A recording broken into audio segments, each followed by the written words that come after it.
Oh hi, I'm Rayford, and thank you for joining me for a breakdown of the Star Wars Jedi Fallen Order trailer. You guys, I am basically bouncing in my seat with excitement for this game. There's definitely no brakes on the hyperdrive. Holy crap. But anyway, this is definitely a game we're going to be following here on the channel in the future, so be sure to click the subscribe button down below if you want to stay up to date on all the latest happenings for this game. Now, I'm going to have a link to the trailer in its entirety down below in the description box if you guys want to check it out. Definitely go and do that, because honestly, watching it is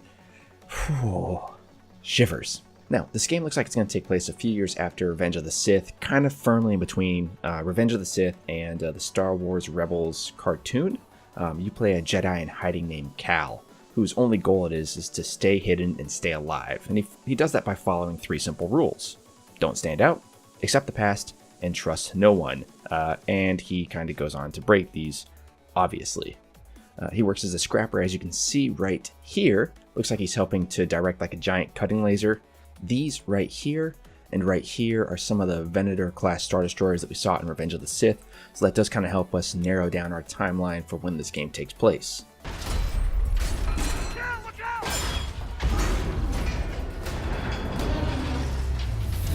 Moving right along, right here we see the open maw and teeth that's similar to the pit of the Sarlacc in Return of the Jedi.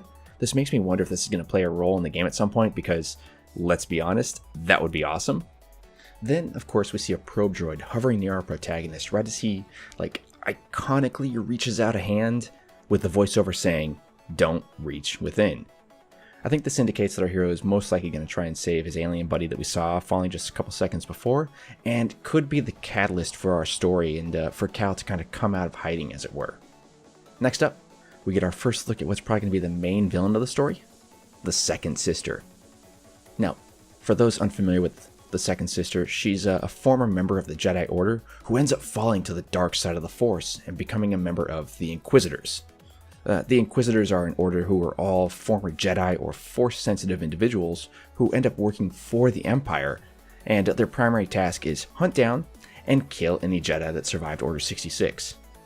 This makes me think that our hero is going to be in for a tough fight, because literally he's going up against somebody who was either a Jedi or got Jedi training, and whose job is literally to find and kill him.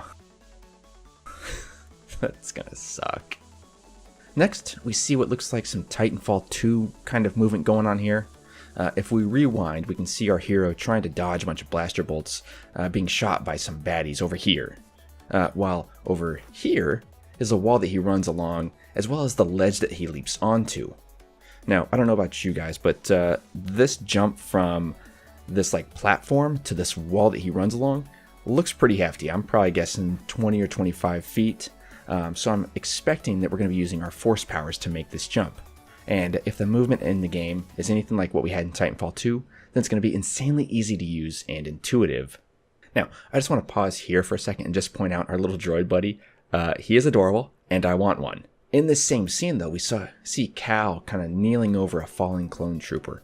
And if we listen, we can hear the Emperor giving the order to execute Order 66. Next up, we have our hero going hand to electrostaff against an Imperial trooper.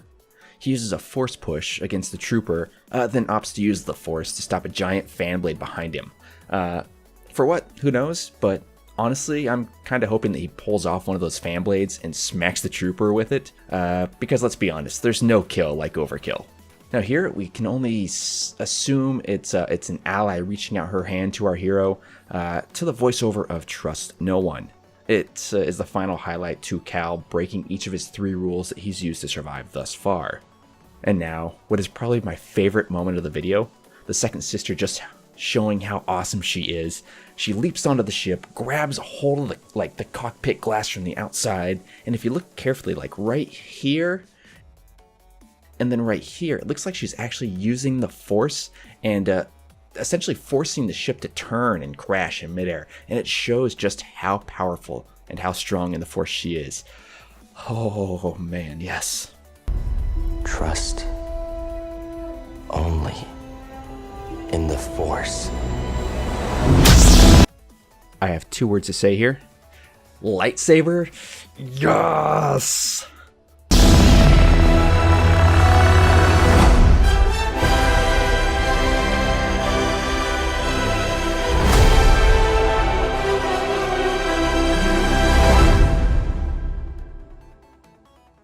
Whew, shivers. And that's the end of the video, guys. Now there's two quick things that I want to point out here before we wrap things up. First up, the voice actor for Cal is Cameron Monaghan. He plays the Joker on the TV show Gotham. This means that this is the second time someone who has played the Joker is also a Jedi. The first, of course, is Mark Hamill. Secondly, this game is being described as a melee action game with easy to learn but hard to master combat, and a focus on thoughtful combat. It basically means you need to evaluate your enemies and act on their weaknesses. Anyway guys, that's it for me. I hope that you enjoyed this look at Star Wars Jedi Fallen Order. I'm curious, what do you think about the trailer? Are you excited? Are you cautious? Are you indifferent? What are your thoughts? Let me know in the description box down below, and I will talk to you guys in the next one. Till then, have a fantastic day, you wonderful croutons of awesomeness. Okay, thanks. Bye.